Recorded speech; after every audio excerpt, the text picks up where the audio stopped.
Yes, welcome back to Home Studio Q&A here on Studio Live. Today, our weekly show where I attempt to answer all of your questions about home and mobile recording. If it's your first time here, my name is Pete, and Studio Live today is all about helping you create, record, and release your best music. And the reason we do this show is that if you got questions, well, I don't always have answers, but we have a community of people here, and that community is made up of some pretty epic folks who will help you out in every way that they can. So instead of just one dude answering your questions, you get all the dudes and dudettes and other folks in the Studio Live Today community, which is a very good thing. We are going to jump into your questions really soon. We've got some questions that have come in through the week, and we are here live on YouTube and Facebook. So if you are watching live and you have questions, please drop them down in the chat. And if you can do me a solid, just put the word question in front of your comment. That means I will know that you are asking a question. You're not just having a chat and some banter with the other folks here live. That will help me out. If you're here on the replay and you're watching this one after the fact, do not stress, because there is a comment section. Yes, comment sections exist. They're down below. So after you hit the like button, you can scroll on down and leave me a comment. Leave me a question in the comments, and myself or one of the wonderful members of the community will be back to answer your question. But for now, let's jump into our topic of the week before we get into some of these questions. And this one, fear and loathing in music. What is this all about? Well, this is related to a question, or probably a comment more so, that I get from a lot of folks. And that is, I don't want to share my music. I am scared. I have apprehension. I have anxiety. I'm stressed out. Whatever language you want to use, fear and art kind of go hand in hand. Unfortunately, for a couple of reasons. It's scary to share your art. You're exposing yourself. You're exposing your soul, in some cases, to the rest of the world, or at least to a group of people. That can be daunting. And it's actually like it's something that comes naturally to a lot of artistic folks. We are often with hyper creativity comes hyper awareness and overthinking. I'm an overthinker, card carrying overthinker right here. So instead of just putting your stuff out there and going, I will share music now, boom, you go, if I share music, then this might happen, then this might happen, then this might happen, then this might, and what if this person says that? And what if that person says this? Yeah, it's what I call catastrophizing. You basically take the worst possible case scenario and then you assume that that is actually what's going to happen. It's not. In my experience, it's not. So I wanted to go through, and I'm going to cover 5 different concepts here that have helped me over time. And I think just thinking about these, being aware of these, is not going to make you overcome them. Fear of things is not something like people say, oh, just scared straight. You just get the fear out of you and then you're never afraid of it again. No, everything, as you'll hear in these little parts, is about building out and finding ways to cope and to manage things, not to fix. There is no on-off switch with this stuff. Now, before we start, I am a 41-year-old straight white male in a westernized country. So you might be saying, you got nothing to worry about. Yeah, I'm going to absolutely accept that. But the beautiful part, the good thing is that I listen pretty actively and I talk to a lot of different people in a lot of situations. So I completely agree that I'm not in a situation that you may be in, and that you may have your own very unique and special circumstances. So this is generic advice. This isn't going to be absolutely perfect for everyone, but hopefully you take 1 or 2 bits out of it. First concept I want to talk about is the concept of fight or flight. So this is that lizard brain. This is that feeling that we have from way back in the caveman days, where you had to fight or flight because it was a matter of survival. So if you ever had that feeling of that rising heart rate, and that if anyone that's had an anxiety attack or a panic attack right here, that rising anxiety, that feeling of dread, and then you're like, okay, I either need to be aggressive with this and fight it, or just run the heck away. And that's what that fight or flight mechanism is. How that relates to music is that a lot of people will either flight, will not share their music at all, or they'll share it and then instantly become defensive. Have you ever seen the forum posts and the things where people are putting their music out? It seems to be kind of either they're not putting it out, or when they do put it out, then anyone that criticizes anything, they'll find excuses and reasons for why that is, or they'll go get into arguments about why you need to use Pro Tools or GarageBand, when really that's not relevant. The music is what's relevant. So that's where the fight or flight kind of comes in when it comes to music. The other concept that I really like is the circle of comfort. So I use this analogy all the time, and I've used it in a bunch of different things, and it's helped me a lot. And that is that if you're thinking about your comfort zone, if you're thinking about putting music out there in the world and releasing your music, if you blow up a balloon really fast, what happens? It goes, right? So if you go from not sharing music to just putting it out there to the world and putting it out publicly, well, then, yeah, you're probably going to get into that fight or flight, or you're probably going to find difficulties because you're going too fast. You're pushing out of your circle of comfort too fast. However, what happens if you blow the balloon up a little bit, let a little air out, blow it up again, let a little air out, blow it up again, let a little air out? You can actually build this big, strong balloon because you're working out. And again, that's a weird analogy with the balloon, but if you think about it in terms of when you're trying to do something, the first time you share a song is absolutely nerve wracking. The second time you share a song, after the first time you haven't been completely trolled by everyone on the internet, you feel a lot better. The third time, you'll be feeling significantly better. By the time you're sharing your 10th song, you're excited. You're happy. You just want the feedback. You want to learn and grow and find out what folks are saying so that you can improve your music. So, circle of comfort, that's the second concept. Concept number 3 is to find your safe place. Now, I like to think that the Studio Live Today community is a safe place. I like to think that the Facebook groups that we have as part of this community called Create, Record, Release, and as well as the GarageBand users and other Facebook groups are safe communities there where people are out there not to bring people down, but to actually build people up. And that's the big difference, is that if you don't find your safe place, if you go out and just share your music randomly to the wider internet, yeah, there are going to be people that are going to say some harsh things about your music, about you, about your mother, a whole bunch of stuff. But if you find your safe place to start sharing, then that is going to be the best way to do it. So I encourage and recommend that your safe place be here with this community. Related to that is your support network. So the fourth concept is to have a support network and to have people around you that, again, are going to build you up, not tear you down.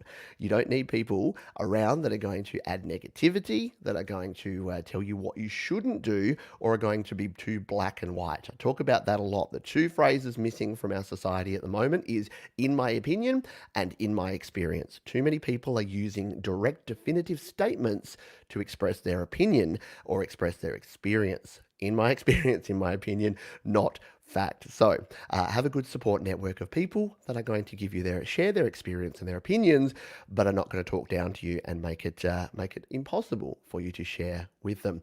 And fifth, here's the thing. People get to the end of some of these rants that I do about things like this, and they say, but what if I still don't want to? And my answer to that is, that's your choice, 100%. Choosing not to do something is just as valid a choice as choosing to do it. And I know a heap of folks that have shared music with me directly. So they've emailed me a song and I've said, this is awesome, you have to share this with the community. And they're like, I'm just not comfortable to do that yet. And at first I was like, oh, come on, you really should share. Like, this is great. Art needs to be shared. All of those sort of things. And they say, I'd rather not. And they just want to share it. They just want to make it for themselves. And early on, I probably was misguided because, again, I forgot to use phrases like "in my experience" and "in my opinion." So I just said, no, because I did this, you need to do this now. No, the choice not to act is as much of a choice as what you actually do. So keep all those things in mind. If you are suffering from fear and anxiety and loathing in not Las Vegas, but in creating and sharing music, hopefully that just gave you a few concepts. And if nothing else, it just let you know that we've all been there. Every single person, I don't care how confident and competent you are, every single person, when they're first sharing their music, goes through some of these cycles. If not all of these cycles, they go through some of them. So hopefully that helps you out. But now we do need to get down to business and start answering some questions. So we're going to jump in and see. We'll do it a bit different this time. We'll see if there's any questions from the live folks here, because they've been patiently waiting while I rant. So we'll jump in and we have, so Dan's getting on board when I said, feel free to yell at me in all caps, maybe just the word question, which we don't actually have here. How can you get your vocals so clean? How can you get your vocals so clean? So, clean vocals comes down to a few concepts, and it's actually not that much of guru science kind of stuff. It's a voodoo, sorry, not guru. It's not too much voodoo. So, clear and clean vocals come down to recording it well, so getting it right at the source, having decent quality gear in terms of your microphone and your audio interface, and setting your gain levels correctly. So we'll flip that around and say, how do you get not clean vocals? Well, the first way is to not record it well. So to not use good mic placement, mic technique, not have a pop filter in front of you, so you're up on here and you're getting all these poppy p sounds, and then to use inferior sort of gear. Now, I'm not saying you need thousands of dollars worth of gear, but just getting yourself some sort of audio interface and some sort of microphone. When I started out, I used a Steinberg UR12, which is about a $70 audio interface, and a Samson CO1, which is about a $70 mic. So for that $140 setup, I actually got really good quality because the preamp in the Steinberg UR12 is a Yamaha D pre. It's nice and clean. That's one of the most important things, to have a nice clean preamp where you can turn it up to a decent volume level and not introduce a bunch of noise. And the microphone had a really nice capsule in there, was picking up clean audio, wasn't getting a whole bunch of buzz and interference and other things in there. The other part of that is the converter that converts the analog signal to the digital signal to send it to your computer, your PC, your Mac, your iPhone or iPad. The other part that we talked about there is your microphone technique and making sure that you are at the right level. And the most important one, probably the biggest thing, and it's free, regardless of what you're recording with. I see too many people turn up the input gain of their vocals. Now, this is really common because what folks do, there's two types of volume, right? There's input gain and there's output gain. So input gain is how much sound, how much audio level is going into your recording. Output gain is how much is coming back out. What a lot of people do when they're starting out is they make the mistake that if they can't hear their vocals in the mix when they're recording, they turn up the input gain because they want to hear it louder. But what you need to do is turn up your output gain. If you turn up your input gain, what that does is it introduces noise. I'll give you a quick example here. My fader's at 0 on my mixer now. If I turn my fader up all the way, you can suddenly hear a lot of background noise, yeah? And that's just on my fader. If I was to play with the trim control here, which is another type of input gain, let's just do this real quick. I'll try not to blow your ears off, but if I turn the trim up, listen to that. You can hear the birds outside. So too much input gain is going to introduce a whole bunch of that background noise. So you need to find that solid point where the noise floor is not there. You're getting enough volume and signal through to record, but you're not getting any additional background noise. Hopefully that helps you out, Dan. It's a question I get a lot. I probably need to do a video specifically about that.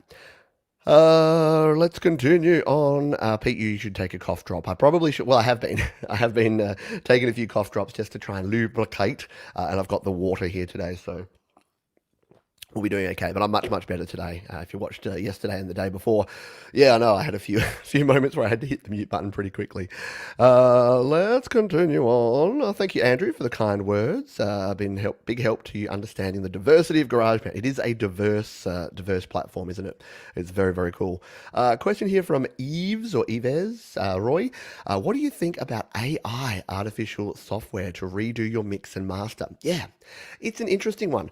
I haven't used it a lot, but I'm thinking as part of Songtember, which we'll talk about at some stage, but Songtember is our yearly songwriting challenge where everyone is tasked with writing, recording, and releasing a song in the month of September or Songtember, that I might actually use some of these automated mastering services. So there's a few out there. There's eMastered, which I know my buddy Tim Osborne used for his recent song. There's Lander. There's others that are skipping my mind right now, but I probably should try that. I've always been wanting to do a bit of a challenge where I do a blind test where I master one in GarageBand or in Final Touch or something. I get one of these online mastering platforms to master as well, and then we do a bit of a blind shootout. So let me know if you think that would be kind of fun. We might do that for my Songtember song as we get to the mastering phase, and maybe we'll even do a couple of different ones, eMastered, Lander, and Pete, and see if I can beat the robots. But yeah, very good question. Question from Love Buzz the Man. I broke my iPad bummer and can't use it anymore. Do you know any good free DAWs on Mac and Android apart from GarageBand? Free DAWs on Mac and Android. The community will probably jump in here. BandLab is one that I hear a lot, and Cakewalk BandLab, that's PC, but there is BandLab on Android. As far as Mac goes, Reaper is free to try at $65 for a full license, which is not actually that bad at all, but you can kind of use it forever with a nag screen. I really like Reaper. I use it on my PC still. And then there's Audacity, which is a pretty simple but free platform as well. And yes, Jade Star agrees that Reaper for Mac is very the bomb. It works well. I'll just see if we got any other questions that we've got here. We've got a couple more. If I've missed your question, I apologize. Feel free to post it again later. Question: what website do you use for your merch, and how does it work? It's not specifically home recording related, but I guess if you're starting a band, if you're recording and you want to use merch, I use Teespring. So Teespring, if you it's free to set up, and it's a what is it called? A send on delivery, a on demand ordering service. So what you do is you set up your designs, just get some nice PNG images of whatever you want on your t-shirts, your hats, your mugs, whatever, and then you upload those, you set your store, you set your prices, and then you give the links to folks, and then nothing is actually produced. You don't have to have a garage full of boxes of t-shirts. It's all print on demand. That's what I was trying to think of, print on demand. So if someone wants to order a Studio Live Today t-shirt, and you definitely should because they're cool, then you can go to studiolivetoday.com/merch. That will send you over to my Teespring store, and then you can actually make purchases directly from there. Teespring will get it, they'll send it to the factory, they'll print it, and then within a week or two, you'll have your fresh looking Studio Live Today gear ready to wear. So, that's what I use and how things work. And yeah, you can do it for free too. Absolutely easy to do. And what do I use for my website at the moment? I'm using WordPress.com. I'm about to migrate it over to WordPress.org. So at the moment, it's pretty basic, and it will stay basic because I want it to be simple, but I use WordPress.com. Again, if you want a free way to set up your website, WordPress.com is an easy, free option. It just has a couple of little ads on. And Scott says, if you're into ASMR, you should turn the input gain high. Yeah, you do that thing where you're like, would you like to go to the shop and get some banana? Sorry, I can't even do it. Can't even take myself seriously. But yes, you'll notice that the input gain goes up if you're doing things like that. Righty dokie. We'll go grab one more question here from folks live, and then we'll jump over and answer some previous ones. Question from Cody: have you ever heard of CD Baby? I have a friend who uses CD Baby to release his music, but social media seems to like DistroKid better. Yeah, it's an interesting one. So there's sort of there were three big players in the distribution market. The original and not the best was TuneCore. They're still around. They're still doing their thing.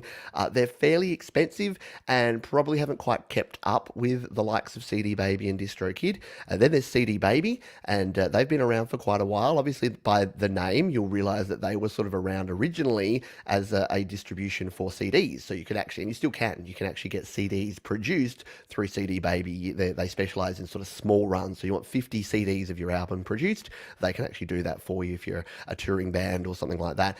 DistroKid kind of came in and changed up the model. So CD Baby and TuneCore both use a per release payment model. So if you want to release an album or a single with CD Baby or TuneCore, you pay them, and I can't remember off the top of my head, it's not super cheap. It's maybe $20, $30 for a song, and maybe like $100 for an album. If anyone in the chat here knows and can correct me, please do so. But you pay per release, and then it's out there forever. DistroKid flip that around and use a subscription model. So I think the reason DistroKid have gained so much popularity and why I like them so much is that for $20 a year, you can release an unlimited number of songs and EPs and albums. Of course, the proviso there is, as soon as you stop subscribing, then your music will be removed from stores. So it's kind of I guess a lifetime commitment, I guess, if you want your music out there forever. But again, at $20 a year, I mean, I know, look, money is money, and some people have more and some people have less. But for me, as an artist, for $20 a year, I'm investing $20 a year to have the ability to have access to a platform that allows me to release any music I wanted. It kind of takes away that barrier to releasing. So if you've got a song, so I just released my EP, which is a compilation of previous singles. Now, I did that with DistroKid because it's virtually free for me to do. I'm already paying my yearly subscription fee. So if I want to release a song tomorrow just on a whim, I'll do it. I don't have to actually think about the process and go, all right, well, I want to release a song, but it's another $30 and I got to go through this. No, just release it because you might as well. So hopefully that helps you out with that one. I will have a quick drink and a cough, and then we'll jump into some more questions.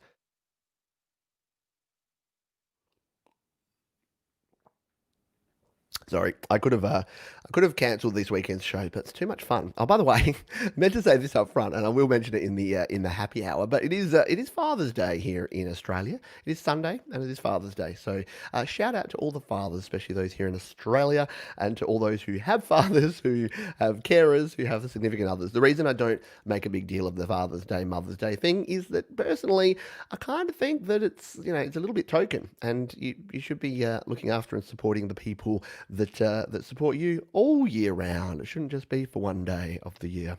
Anyway, let's continue because we've got some questions to get through here, which we will do. Boom. There we go. Whoop, that's the wrong way around. There we go. That's better. So, so we'll answer some questions here. Got a question here on a video that I did about how to export stems, so individual tracks in GarageBand. So the question goes, how do you export shorter stem tracks? Please provide a video for this because I'm banging my head against the wall. So here's the thing with stems and with exporting individual tracks. Every track that you export will be the length of the entire song. So I'll show you a quick demo of this, and this is on purpose. So it's deliberately this way because it wants all your stems to be able to actually line up. So if we come in here, I'll show you my GarageBand screen, and it's the same for any other DAW. So here's the thing, right? I got these MIDI instruments down here. So if I export this synth pop strings, even though it only goes for that small amount of time at the start of the song, well, it's going to export it from there right up to here because it's going to want to export the entire track, even though. So if I came in here, let's just say these weren't soloed, and we just had this one track soloed, like so. I've jinxed myself with the coughing. Only this one track soloed. Well, if I just exported this, it would export just that part. And you'd be like, well, that's okay, isn't it? Well, no, not really, because you need to make sure that you have all of that so it will line up. And especially a track like this, you want to make sure that it lines up the rest of it. And the same with something like this. You want to make sure that this track starts and finishes at the same point. So if that's what you're asking here, which is why is it going to export the entire length of the song? Well, it's kind of by design. If you want to export a smaller amount, I don't really know a way to do that. So yeah, that's what I would go with that, is that don't worry so much. You can always trim it afterwards. So if you export an entire track and it's like 4 minutes long and you only want the first minute to use in a sample or a song or whatever, use something like Audio Share and trim it down, because Audio Share is my go-to. So I'm flipping over here because as I'm changing apps, I need to make sure that there's nothing that's showing up on there. But if you're using an app like Audio Share here, when you come in here, you can use some trim features really easily. So if you say this was my track that I exported and I only wanted a little bit in here, so if it's sounding like this, well, all we need to do is go to Tools. And by the way, Audio Share, it's about a $3 or $4 app. You just have to buy it. If you're an iOS creator, just buy it. I don't say that about many things, but it does everything. I use this for all things. So again, you can see here, you can just trim this in. If you pause on it for a second, it'll zoom in and you can get right up. This is great for those one-shot samples. You can get right up on the waveform, release it, and boom, you know that that's there. And then if you only want it up to like there, again, you come in, you hold down, get right up to the end of the waveform, boom. And then you can just save this out and trim it and convert it and do all the cool things that Audio Share lets you do. So went to a bit of a different place there, but hopefully that helps. Anyone listening on the podcast, which by the way, I haven't updated the podcast feed for about 6 weeks, so I need to upload a bunch of these episodes back to the podcast.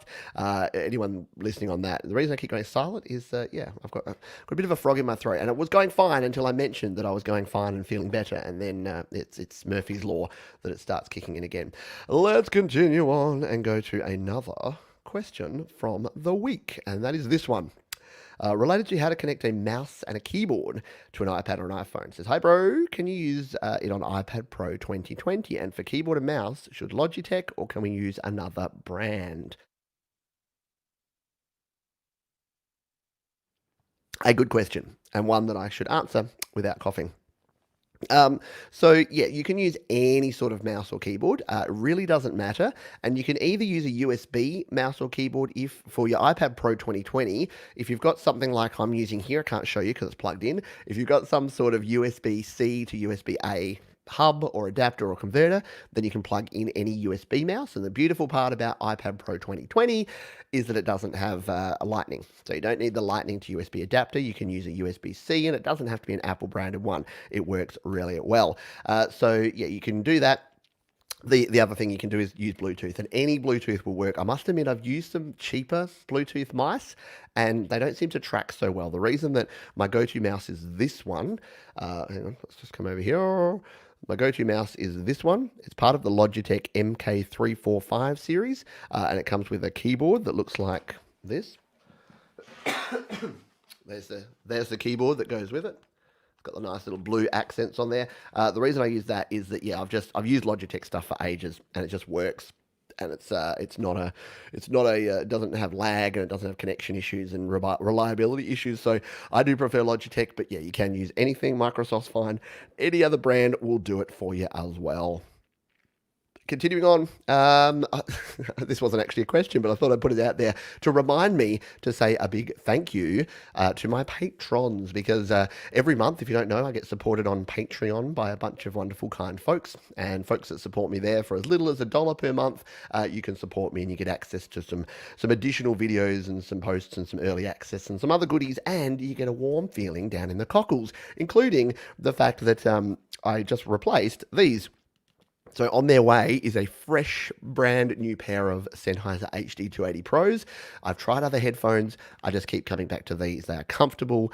They are beautiful and flat. They have great quality cables. They've got the curly cord, which I love. Like, they just do everything I want them to do. So, I'm all for trying new things, but when you find something that works perfectly for you, then stick to it. So Matthew Ray says the HD 380 Pros are the most accurate non-flattering headphones in my opinion, but the 280s are better for music listening. Yeah, and that's what I find. So the 280s are closed back, which means that no sound escapes, which means they're great for tracking, but they're also pretty good for mixing and mastering as well, because they've got a nice flat frequency response. They don't add a whole bunch of hype to the treble or the bass or anything like that.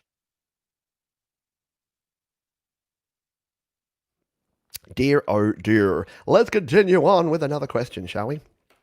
So this is about capturing vocal ideas. This was my recent video that I just released. Paul says, George Harrison-esque lyrics. Hey, there's a compliment. I'll take it. Also, how did you manage to record vocals while switching apps? When I try to view notes, etc., it just stops. Cheers. Yeah, so here's the problem, Paul. There is a bug at the moment.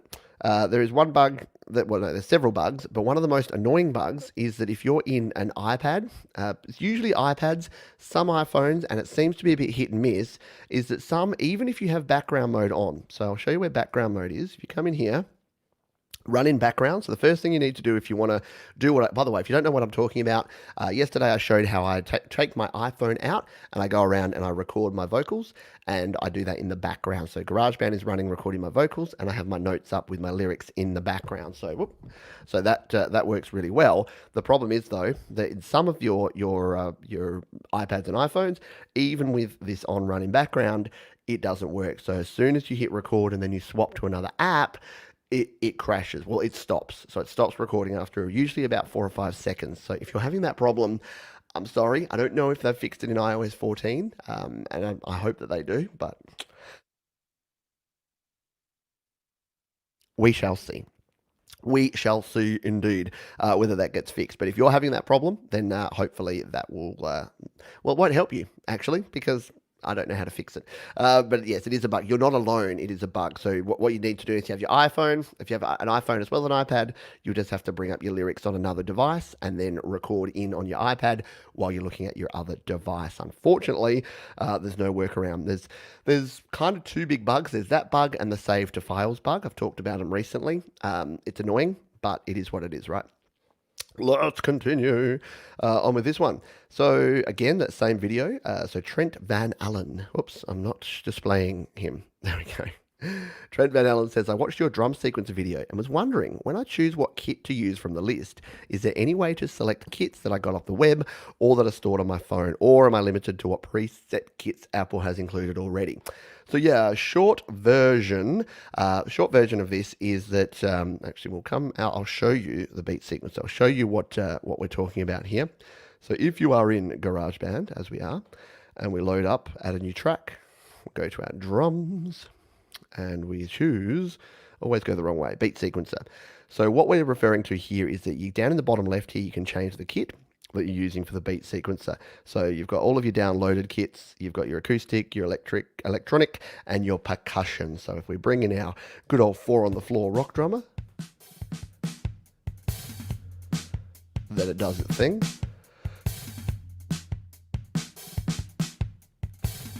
And we'll stop him.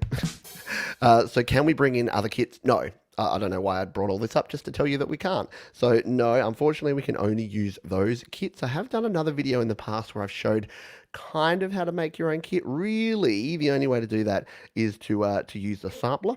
So if you've not used the sampler before, again, we'll come out of here, we'll hit the plus button, we'll go in here and we'll go to the sampler. So the sampler is going to, you can either record sounds or you can even import sounds, and you can import sounds to use as a sample. And then you basically need to layer up a bunch of different sampler tracks because you can only have one sample per track. So if we came in here and we imported a sample, for instance, I don't have any good samples here. Oop, don't play that. I don't have any good samples in here. I'll just have to bring in I'll bring in this drum like that, and then we'll hit the download button, and then we can just sort of make it a thing like this. So if we wanted it to just be this,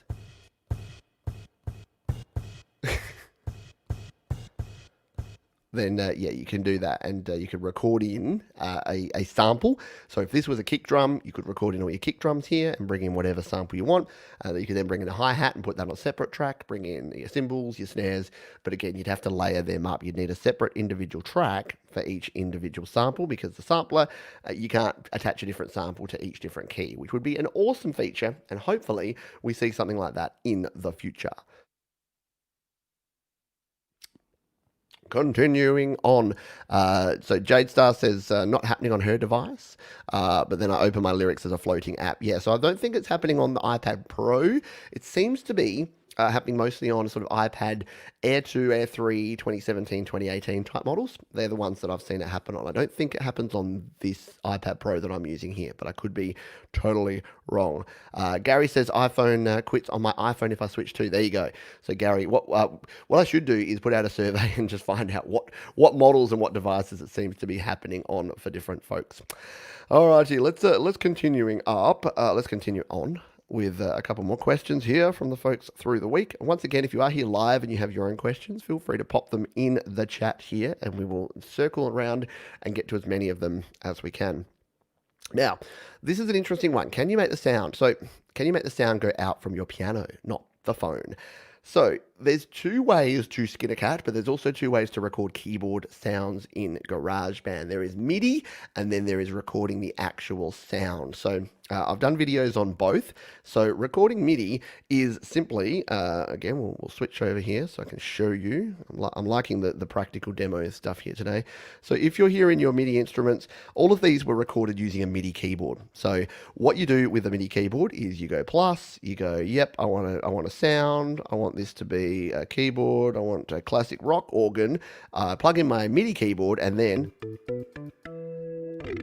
I play that not on the touchscreen, but with my MIDI keyboard. Now that's going to just send data from the MIDI keyboard to GarageBand, and it's going to trigger whatever sound you got here. So as soon as you change up this sound, won't let me tap. As soon as you change up this sound, still won't let me tap. Then whatever sound you've got loaded up there is what's going to be recorded. Sometimes GarageBand just loses the ability to click. So I've got my mouse there. It's working there, but you can hear me clicking, right? But as soon as I tap with my finger, it works. Go figure. And it won't go away there. Just one of those things. But yeah, the other way that you can do this is to actually record the audio sound. I didn't catch that one.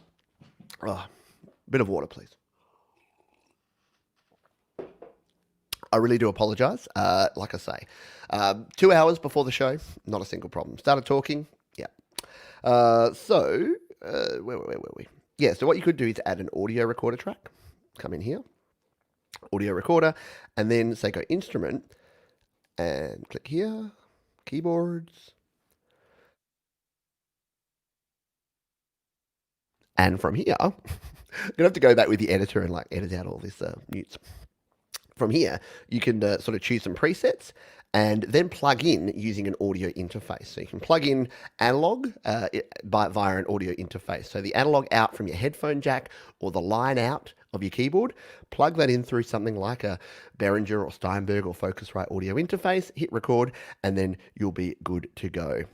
So yeah, hopefully that helps you out if you are doing that. And yeah, Gino says it's okay, Pete, cough away. Yeah, at least you know I'm not contagious. You can't catch anything through this through the screen, so you're safe from anything here. Righty dokie, we'll continue on. Let's bring up the next question. I think I've got a couple more here, and then we'll finish off with anything that folks have live before we finish the show. So let's jump into this one. Righty. How do I keep the same automation I made if I drag several songs at once to a different spot? Here's the problem with automation. And we'll come in and show you this again. So I keep skipping between these because I want to show a practical demo. So automation is great, yeah. But here's the thing, automation, there's two different types of settings here in GarageBand. There's your clip settings. So if we tap on this clip, you got all these things. You cut, copy, delete, loop, split, edit, rename settings. And then there's your track settings. So if we tap on the actual icon here, you got delete, duplicate, rename, merge, automation, showing grid icons. So automation is a track setting. It is not an audio setting. And that's important because you'll see why in a moment. So let's use this one as an example. So we've got this little inharmonic lead bit that comes in halfway through this track. So what if we wanted to make this ramp up and get louder? Well, we'd come in here to automation, right? We'd click on that one and we'd turn it on in the top left and we'd tap there and there, and then we'd tap there and there, and we'd grab this one and bring it down like that. So this is now going to ramp up this automation, yeah? So it's going to start quiet. If we play this back now, it's going to start quiet and slowly build up. Yep. Getting louder, right? So that's cool. We're done. Hit done. We're done. My clicking's working again now. So that's something that you can do there. But here's the problem, right? If we grab this, we're like, oh, actually, I want that at the start of the song, not the middle of the song. Let's grab all of that and let's drag it. It's not going to let me. It's not going to let me click and move on it. Hang on. Can I use my finger? Oh, see, keeps grabbing the loop handle. What am I doing wrong here? There we go. So look what happens when I move it. Check out that automation. The automation stays in the same spot. Now, other DAWs like Cubasis and Aurea Pro allow you to say whether you want the automation to stay in the same spot if you move the audio, or whether it follows it. GarageBand doesn't have that option. So this is why I always say do your automation last, because if you set your automation like this and then you want to move things around, not going to work so well. So hopefully that helps answer the question. I mean, it's not an answer to the question because, yeah, you can't do it basically. So you need to delete your automation, move your audio files, and then redo your automation in the new location. I think, has someone shown me that there's a way to move the points? Actually, that's a good point. A good point. See what I did there? I'm trying to think. I thought that you could select and move points of automation. Let's just see if I'm making that stuff up. If we select all, can we... Oh, there you go. Yeah, I knew there was something like that. So you can actually select all the points of your automation and you can move them around your track. So you have to do it separately, but you can move your audio first and then move your automation points to follow it. So the way I did that was I just tapped on one, tapped again. Oh, no, what did I do? I tapped out of there. I tapped outside of there and did select all, and then I moved the whole lot. And now every time I'm doing this, because it's creating an extra one. Ooh, it's like a link of sausages. Okay. I don't know what I'm doing there. But yes, so you can do that and you can select multiple points there by the looks of it. Can we drag over the points? Yeah, you can drag over the points as well. Here you go. Clearly I need to do a separate video about editing automation because it's actually kind of cool.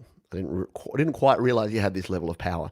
So there you go. I've learned something here new today about automation myself.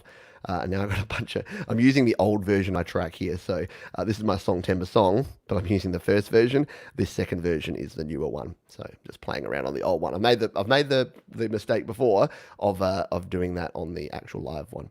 Rightio, let's grab another question. I think we've got a couple more here, and then we'll finish off with folks who are live, and then we'll be good to go. Now, another GarageBand question. So we'll be back over to GarageBand to answer this one. My GarageBand doesn't have the red circle button beside the headset icon. Can someone please help me? Oh, they didn't say please, but I'm assuming that they want someone to please help them. So let's come back again, back to GarageBand. Again, you're going to get dizzy from all the jumping back and forwards here. So we'll come back to GarageBand. We'll go back into this track. And here's the thing. So the icons that we have here, again, are your mute icon, your solo icon, which are all pretty self-explanatory, your record light, and then your monitor light. So sometimes you won't have, so for something like a track here, a virtual track, you won't have a monitor light because it's going to monitor by its very nature. You can't have a non-monitored virtual track because the actual audio source is coming from the DAW. So if that makes sense, it doesn't make sense to not monitor the thing you're playing when it's being generated by the thing you're playing. So you need to have your drums, your MIDI instruments will all be auto-monitored. Things like this, where we've got an audio track that we've added, that will put the monitoring on. Now, if you don't have these, it's probably because you don't have an audio interface connected. And you can see there that if I try to do two at once, it'll say that input channel's in use. Let's just see, do I have any that are on different input channels? No. So let's just pretend, if I come in here, so I've got a 2-channel interface connected here at the moment. So if I come in here to my guitar settings, you'll see that this one is set to input 1. So this is coming through the first input on my audio interface. If we came down to another one, so say we've got this bass, I'm going to totally mess myself up here, but say we were recording the bass and we had that plugged into the second input, to input number 2, boom, we can select it like that. And then the reason these record lights are cool is we can record both of these now at the same time. See that? We can turn on the record indicator there. Now when we hit record on these, see there's this little number 2 there? It's going to record both of these tracks. So if I'm a guitarist and I've got a bass player over playing some better bass because I'm terrible at bass, then I can actually record these both together. If I hit record on these, I mean there's nothing plugged in, but if I did hit record, you'll see what it's going to do here. It's going to record both tracks. The other beauty part about this, check it out. It doesn't go to that stupid other view. It stays on your track view. So if I'm playing along to my drum tracks or my other tracks, I can see what part of the song I'm at. So here's a tip. If you've got a 2-channel interface, even if you're only recording 1 channel, so let's just undo that. Say I'm just recording my guitar, right? I'd turn on, oh, by the way, it will also auto turn on your record light when you select that track. So you can see there, because you can't not be recording something, it'll auto arm it, otherwise it'll record nothing. So say I'm recording my guitar here, I don't actually want to record bass. What I would do is I would just set up a blank channel, I just set up a second channel, and then record that as well, just record into one, just so I can stay on this view, because if you don't do that, here's what your view looks like. Not cool, right? Hard to see what's going on. You've got none of your track indicators. We'll stop that, we'll undo. If we come back, and we have that second track on, even if I'm only recording 1 track, I'll put the 2 tracks on because when I record now, I can watch it go along and I can keep track of where I am in my project. It's very, very handy and a very cool tip that I use an awful lot. I have a video about it, but I think I need to do a refreshed video about all of these things. Now, what I was mentioning before, let's unplug. I'll unplug my adapter here, which will go, yep, we're using AirPlay now. It's going away. And I've lost my mouse too. So let's just go back out of here. So sometimes, depending what you have plugged in and what you're using, you won't have the record light. See now, I've still got it here because I've used different ones. What if we come in here and create a new song? Audio recorder. We'll come to this one. Pull it out. There. So there you can see we don't have the record light on there because there's only 1 channel. There's nothing to actually do here. So if you don't see the record light, it's not a problem. It's not an issue because as soon as we hit record, it will sort of start recording. So hit the record there. Pretend we've recorded something in. Come back to here. There you go. So it's still going to work fine. but it's because it's only got that one input. Because if we come here and we go to our input settings, which are up here, then yeah, we've only got, there's nothing here. There's no separate input to actually do. We can monitor it, but because we've only got one channel possible to record to, then we don't have the record light. So hopefully that makes sense to you, whoever asked the question, and anyone else who has similar sorts of issues and questions. Let's plug things back in, shall we? So I get my mouse back. Righty dokie. Let's go to one final question from the folks here through the week, and then we'll finish off with the live folks and put a fork in it. Yeah, let's cover this one because this is a good one to finish off with. It says, so Copro says, hi Pete, thanks very much for your videos. I'm very happy with the Boss GT1, but so frustrated it is not class compliant. I guess I need a USB audio interface to record the GT1 in GarageBand. Is there any cheaper way than the to make GT1 recognized by GarageBand? So yeah, unfortunately not. This is a problem. So a lot of older hardware, sort of guitar interfaces, audio interfaces are not class compliant. If you're not sure what class compliant means, it means able to be used without a driver. Now that's important for your iPhone and your iPad because you need to be able to use, you can't install a driver like an ASIO driver or any sort of device drivers that you can install on your Mac or your PC, you can't install on your iPhone or your iPad. So it does mean you are SOL when it comes to using other bits of gear. Now, what you can do, as you've alluded to here, is that you can use any sort of audio interface to actually send it to. So there's a few cheaper options actually. So why don't I'll just unshow my desktop here just so that I can bring up and show you a couple of options. So again, shameless self-promotion plug here, but all of the gear that I use and recommend is over here, and it is at the Studio Gear Guide. So this is at studiolivetoday.com/gear, or you can just go to studiolivetoday.com and click on the Studio Gear Guide. And here you'll find all the links to all my affiliate sites if you want to support me and the channel, but all of my recommended audio interfaces are down here. So the one that I currently use is this one at the top, the Steinberg UR22C. There's cheaper options like the UR12, the UR22 Mark II, Focusrite Scarlett 2i2 is great, Behringer Euphoria UM2, iRig Pro IO. So any of those will actually do this for you. Anything that has two channels is going to help you with stereo. Keep in mind that if you want to get stereo, so if your processor or if the bit of hardware you want to use is stereo, you will need a two-channel interface to ensure that you can send it stereo into that particular interface. The other thing that's actually pretty cool, and I haven't done a video on this, but I really must do it. I'll just see if I can find it. It's the Behringer UC, here it is, the U-Control, UCA 222. We'll just go here to the Australian place to take a look at it. Come on, Winston Music. Yeah, so it looks a little bit like this. This is our U-Control, UCA 222. So this one actually has, it has RCA jacks in there. So if you've got stereo RCA out from like a record player, a tape player, a mixing desk, a guitar gear, whatever it is, and you don't really need it to be balanced, unbalanced is okay, this is actually really cool because you can input two RCA connections, left and right, and then output those as well, but it's also got a USB plug and a headphone jack. So you can put this in, it's class compliant, you can put it in, and as you can see there, it's only like $55 Australian, which means it's like $10 US because our dollar is shite. So yeah, that's another option that you have there. And I need to do I've got one of these. I need to do a video on it. I think it's over there. It's staring at me from the shelf. Righty dokie. So yeah, that's another option that you have there if you are in the market for doing that. And as Jade says, you can check out all my gear recommendations there, studiolivetoday.com/gear. Oh, people are speaking of microfiche in the chat. That's very cool. I haven't thought about microfiche in years and years. Oh, very, very, very cool. So Jade says, speaking of gear, by absolute luck, I've been checking every day for a UR22C for our friend James. Absolute fluke. DJ Store had one in stock and we scored it. Excellent. Yeah, nobody has them. I know. That's the other thing. There's a lot of folks There's a lot of folks that are trying to buy gear at the moment, and they're unable to.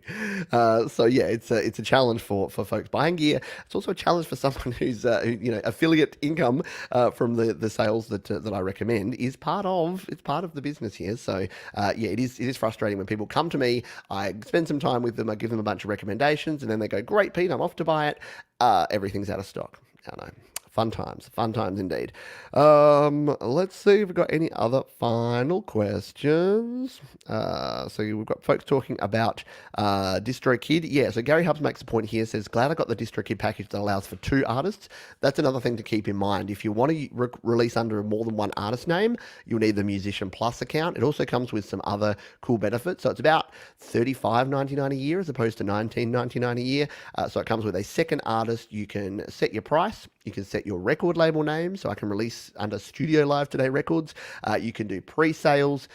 There's a bunch of other things that you can add in there that you don't get with the straight musician plan. So still pretty good, like $35 a year. You're still cruising with that as well. I think we've answered all the questions. Yes, and of course, now that I'm about to finish, haven't coughed in like 15 minutes, so go figure. Everything's fine, which is good news because we have the happy hour coming up, and it is indeed going to be the thirsty hour today. So we are playing all songs related to drinking, which is relevant, right, for the happy hour. So yes, we'll be premiering that one. Well, no, we'll be live with that one in 3 hours' time. So 4 hours' time.